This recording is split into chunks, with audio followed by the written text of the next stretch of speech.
Okay, this is how I make a homemade paint booth, temporary paint booth in my driveway. You take 2x4, you're gonna need 8 of these guys. You're gonna need some old 4x4s ends. You're gonna need tomato stakes. Now these are the big ones, the 8-footers. I think they run like 10 bucks a piece. You can't, I don't think Menards has them, but you have to find them somewhere, or I can borrow them, or you can usually get like rebar stuff cheap off of Craigslist too. So anyways, I don't need this many. Sometimes I use some extras for racking. Like I'll put the one across for racking if I think it's going to rain for a couple days. So anyways, put the boards. You attach the boards. You're going to need 4 little angle brackets of some sort. These are some spares I had. Lock them in. They don't have to be strong. Anyways, first step is lay the base. That's what this is. This is the base. It's real slippery, so watch out when you put ladders or step stools on this stuff. This is very, very slippery. Like you can move. This guy will move real easy. I prefer to do it against my garage because then I tape this up here. I tape it to the gutter. I learned my lesson about, I tried to use zip ties, like right here. I tried to zip tie and stuff. I might do something to tape these up a bit, to tape this out here a bit, to keep it from coming in. But so you need 2x4s or a 4x4 if you got old ones, 4 of those corner pieces, 8 screws, some kind of step stool. This is 4 mil, 100 feet. I think it's $27 at Menards. This is. And then you're going to need some double-sided tape. You can see the remnants of my double-sided tape. These things are, you can't eat like it could be. This is like glass in here, pretty slippery. So like I said, first thing you lay the floor, and then you'll need some double-sided tape and stuff I use. Helps to have an impact with that. You'll need a knife, obviously, and some double-sided, good double-sided tape. I think I got this at Menards too. Anyways, it's double-sided tape. So first step is put the base in, and the next step is put double-sided tape along the whole edge, going up, around, all the way. So put 100% coverage. Don't worry about that. You gotta have a door somewhere. Look at that stupid phone. The next thing you do is you're just going to take the whole 100-foot, and you take the very corner of the 100-foot here, and you put the corner right there, and then you wrap it around like 2 or 3 inches up, the whole diameter, rolling it out in the center. Put the thing in the center, and that way you can kind of roll it out as you go. Pull out what you need. It really helps to have somebody do it, obviously. I did it myself. So then you roll it in, you compress it all down, you make it nice and tight. You don't want to miss a spot either. Looks like I'm maybe. Then you want to compress it down real good. And this gets you your frame. And like I said, I tried the method with, I've actually put bars on the end and then just rolled them over. I put bars along 40 feet, and then I just threw them over 1, 2, 3, 4, and I'm like, but it was still, the problem is you're going to catch bugs in these if you have any gaps. So I don't have a roof now, so what I'll potentially do is, you could just tie strap it on or something. You could zip tie again. What happens is bugs will come up under here, and they'll get caught. So they shouldn't be coming in. They'd have a hard time to find their way into here if you overlaid. They still could, so I think I'm going to double wrap. I got gnats first time I painted one of these. Not too bad, but you will have, like I said, depending on where you're living, you might have bugs or gnats. The seal is essentially, the bottom is essentially sealed with the 2x4s holding down the plastic. I'm going to leave this probably the lid off, the roof off it all night. I'm probably going to regret that, but this will get extremely hot, obviously, depending where you're at. So anyways, with these 4x4s with the 3 holes in them, I didn't know if I said that yet. Yeah, I guess I gotta tell you that. You're gonna need 4 of those. You need 4 of those. You get a wood hole saw, hole drill, and cut them 1, 2, 3. That makes your corner pieces. Like I said, that's essentially free. And your main expense is going to be these guys. You know, maybe you can even rent them. Actually, you wouldn't be hurting them. You could just get them from, see this guy. They love this plastic. The bugs love this plastic. The gnats are already starting. See that? That's why I don't want to put the roof on it yet, because it looks like this white in the plastic. I think attracts all the gnats. So if I put it on tonight, they'll probably just gather inside of it like maniacs. They're extremely attracted to it. Maybe it's the smell of the plastic letting off, or it's the brightness. But anyways, you will get covered in bugs. I'm just going to be painting fenders and a hood.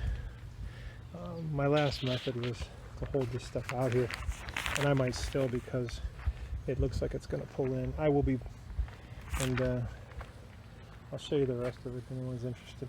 But, that's how I put up my temporary paint booth. I think I got $27 in the plastic. Actually, I already owned the tomato sticks, so bought some boards. I had those lying around too. So I'm not really that much into it. I put this temporarily up to do, like I said, I need to put probably a double length one to paint the quarter panels. But anyways, that's my temporary paint booth. And I use these filters. They're Merv 11, so they're real tight. And I just bought a cheap fan. I put this on one end, I put another one on the other end, and then put this fan right up against it. It pulls the fan on high, pulls out, pulls it in, fresh air. So that's my filtration system. I think I had a bigger one before, but it probably does a good job. They call it a 2500 Best Air. I got them in Mars, like $8. So this is my review of a restoration shop acrylic urethane that I'm spraying on my car. I have some medium urethane. I went out and bought some fast because things weren't. It's been a little cool lately, but I started moving over to that. Bought some black also. This stuff was very reasonable. The hardener's obviously a little more expensive, but it's 4 to 1, 4 parts to 1, and then 1 reducer. Which reducer you're going to use. It's typically what I do. I use this 3M AccuSpray system. The original one works great. I have a variety of tips. Like the red are for shooting primer, and I shoot this with, I think it's 1.4.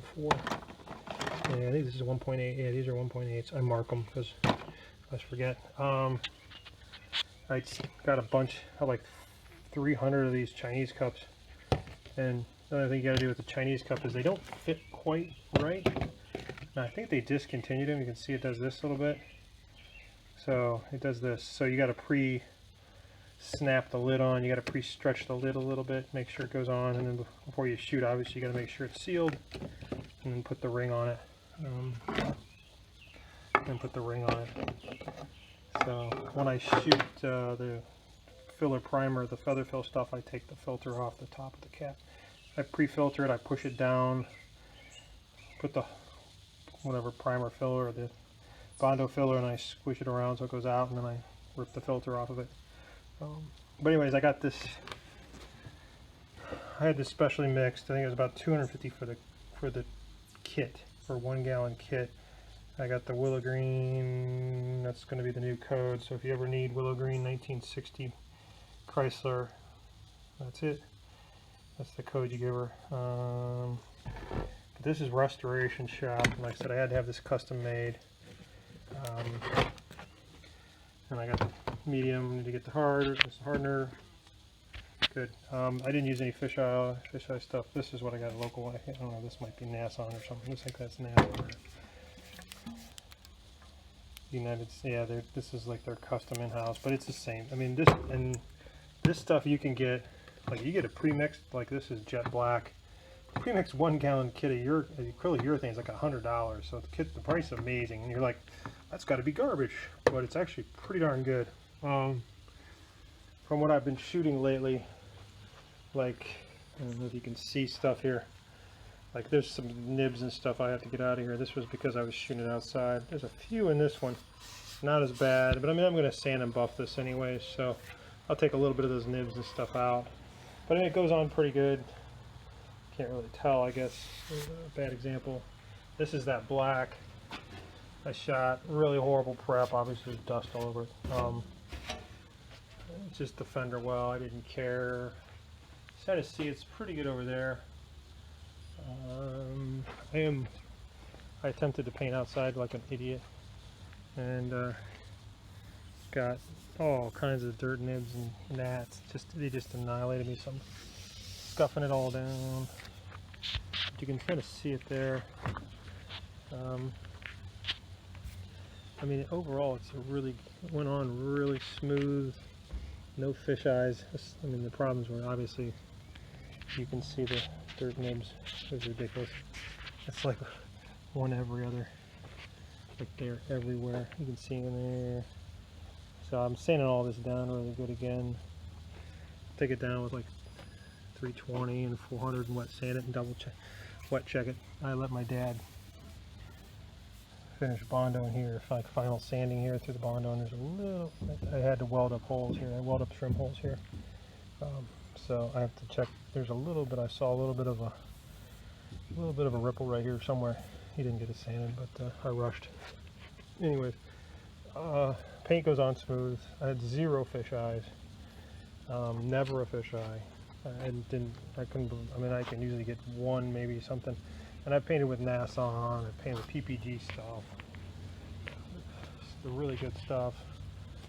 And I painted with like bad stuff like Duplicolor, Summit Duplicolor stuff. I painted with some other types, but this stuff is for the price. I don't understand like how they. I mean, it's a really good price. Maybe you can see a little bit. They said easy dirt nibs off, but anyways, paint goes on smooth, no fish eyes. I said I was running a little bit because of the fact that I had the reducer was staying, and I was in the middle of watching it get full of dirt nibs, so I just blasted it and I ran. I got a couple runs, so I took those out. But I was literally like, okay, I mean, it was a trial to paint out here in the spring like an idiot. It worked in the fall, but there's too many gnats and just stuff. The wind started blowing and just ridiculous. I'm like, forget about it. I didn't want to throw the paint out, so I'm like, oh, I'll put a couple coats on to see, and it's a preliminary wet check, so I can see that there's an issue right here. But anyways, sanding it all, stuff it all down, and I'll give it a couple more shots. This time I'm making a paint booth outside. So yeah, we'll see how that goes. I'll be mounting up just sticks like this in the ground, and then wrapping it up in, I think I got like 7 mil clear plastic. I'll be making a cube of that. So I'm trying it out here, running a fan and a filter on it. So we'll see how that goes, and see if I get how many dirt nibs I get in that. But I can handle a little bit. I can wet sand them out. But anyways, maybe I'll give an update when I get these doors finally done, wet sanded and buffed. I think it's going to turn out really good. I almost think these. Oh, I've tried that Eastwood paint too. I almost think these guys are almost like that Eastwood paint. So many of these guys remark stuff up. You know, they change their name, so it's hard to know who you're buying paint off of, but it seems really, really like that. And I think that was Kirker? Yeah, I think it was Kirker. I think this stuff is Kirker also. So it goes on real good. Anyways, see how it buffs up. Anyways, that's my review of TCP Global's Restoration Shop paint so far. So, later. Another important tool is a really good sharp set of tweezers. Anyway, and a steady hand to pull. Because what I'll do is if I see a gnat, you know, you get real close, make sure you're right on top and just grab them, and then, like I said, I put a drop of paint. Anyways, you'll need this for gnats, definitely. Okay, it's the next day. Taking a look.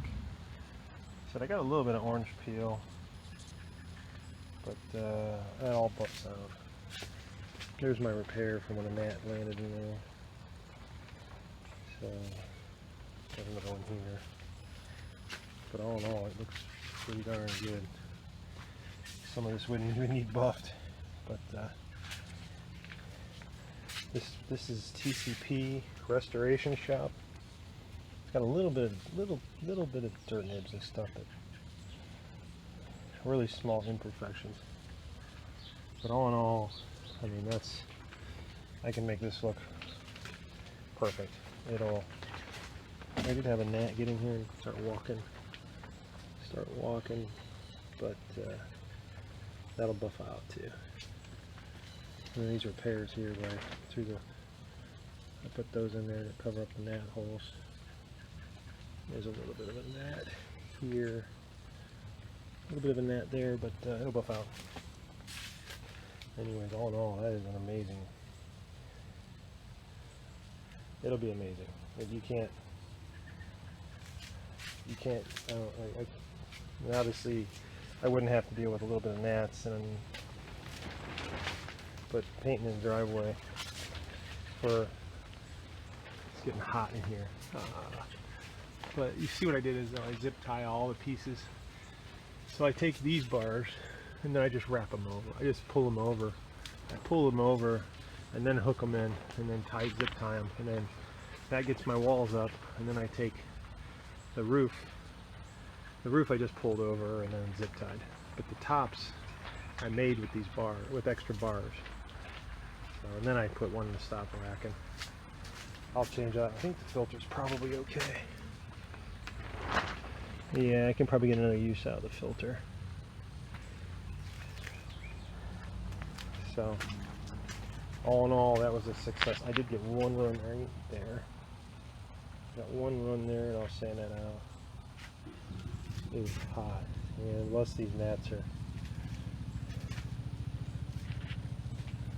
like you can see,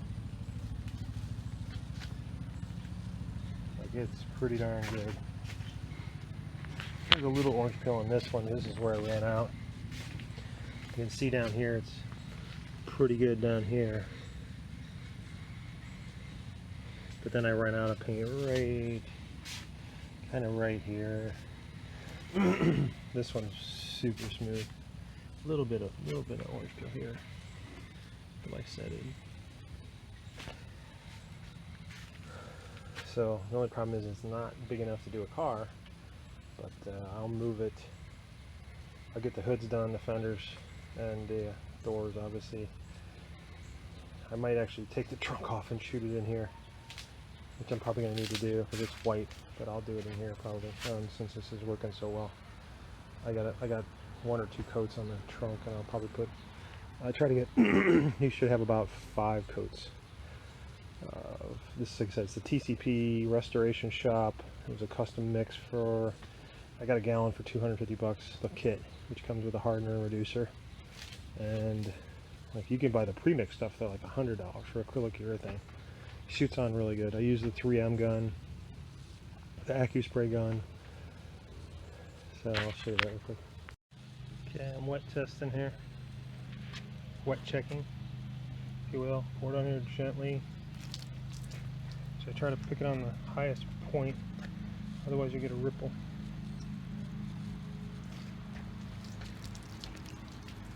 I'll let it drain off, and it's got to drain off obviously. If it dries up, you gotta like almost like re-scuff it.